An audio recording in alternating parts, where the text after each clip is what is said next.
बिस्मिल्लाहिर्रहमानिर्रहीम। अस्सलामु अलैकुम अज़ीज़ तुलबा व तालिबात।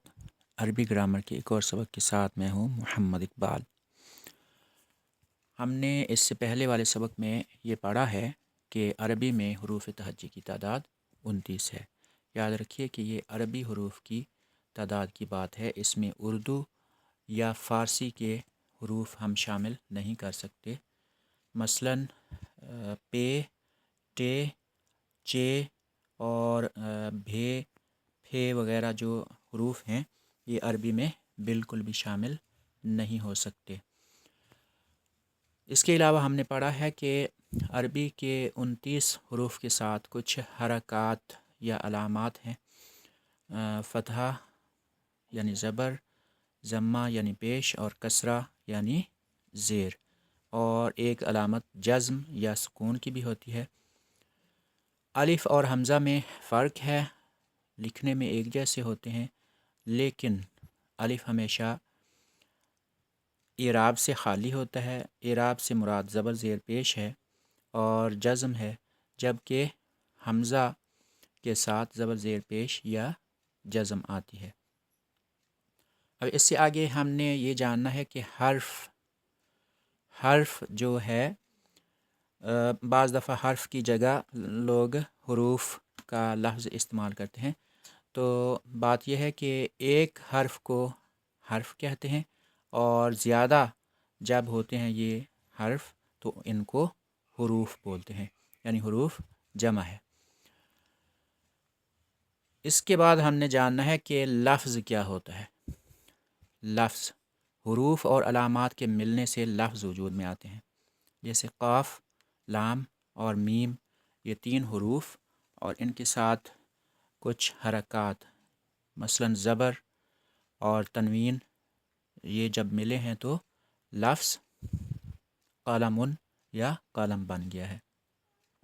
लफ्ज़ की 2 किस्में हैं, बामाना अल्फाज और बेमाना अल्फाज।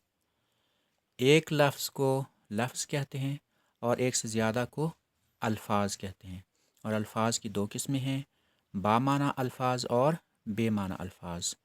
जो बामाना होते हैं उनका कोई ना कोई माना होता है, जबकि बेमाना जो अल्फाज होते हैं वो महज आवाज़ें या कुछ इजाफ़ा जात होते हैं जिन्हें हम अपने मुँह से निकालते हैं। अब बामाना लफ्ज़ जो होता है उसको अरबी ग्रामर में कलिमा कहते हैं, और जो बेमाना लफ्ज़ होता है उसको मुहमल कहते हैं, मुहमल। अब यहाँ पर लफ्ज़ कलिमा की थोड़ी सी वजाहत है। बहरहाल अगर आपको ये याद ना हो तो कोई आपको अभी आपको इससे कोई मसला नहीं होगा। लफ्ज़ कलिमतुन के आखिर में जो आपको ता नज़र आ रही है, इसको छोटी ता या गोल ता कह सकते हैं। जब इस पर वक्फ़ होता है तो इसकी आवाज़ ता वाली नहीं होती बल्कि हा वाली होती है, यानी कलिमतुन को हमने कलिमा पढ़ा है। अब जो बामाना अल्फाज हैं जिन्हें हम कलिमा कहते हैं, उसकी 3 अक़साम हैं जिनका यहाँ पर ज़िक्र आ रहा है। इंग्लिश में अल्फाज जितने भी इंग्लिश में हैं उनकी 8 कैटेगरीज़ या 8 ग्रुप्स हैं जिन्हें पार्ट्स ऑफ स्पीच कहा जाता है।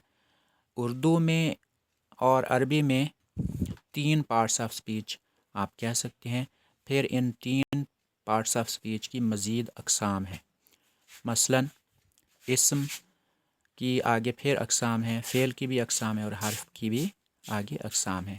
ये बुनियादी अक़साम जो अरबी में कलिमा की हैं वो 3 हैं और उनका नाम है इस्म, फ़ेल, हर्फ।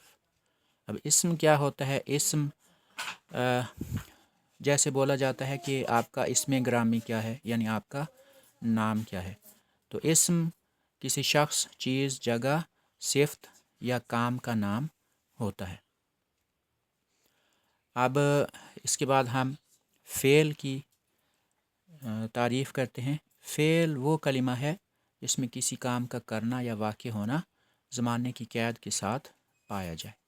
مثلا مارا ایک فعل ہے جس میں زمانہ ماضی کا بھی ذکر ہے، اگرچہ یہ نہیں لکھا ہوا کہ اس نے زمانہ ماضی میں مارا، لیکن اس سے سمجھ آ رہا ہے کہ پہلے کی بات ہے، آج کی بات نہیں ہے، نہ ہی آئندہ زمانے کی بات ہے۔ حرف وہ کلمہ ہے جس کے معنی تو ہوتے ہیں، لیکن جب تک یہ کسی اسم یا فعل کے ساتھ استعمال نہ ہو اس کا مطلب سمجھ میں نہیں آتا۔ یہاں پر حرف سے مراد وہ حروف بھی ہیں جو الگ الگ آپ نے مفردات پڑھے ہیں، یعنی الف با تا ثا، اور حرف سے مراد ان حروف سے مل کر بننے والے کچھ الفاظ بھی ہیں، یعنی یہاں پر حرف سے مراد لفظی حرف ہے، وہ حروف تہجی والا جو لفظ ہے وہ اس سے مراد نہیں ہے، لیکن وہی حروف تہجی جب کوئی معنی دے رہے ہوتے ہیں، مثلا وہ حروف جار میں شامل ہوتے ہیں، تو وہ اس لفظی حرف میں شامل ہیں۔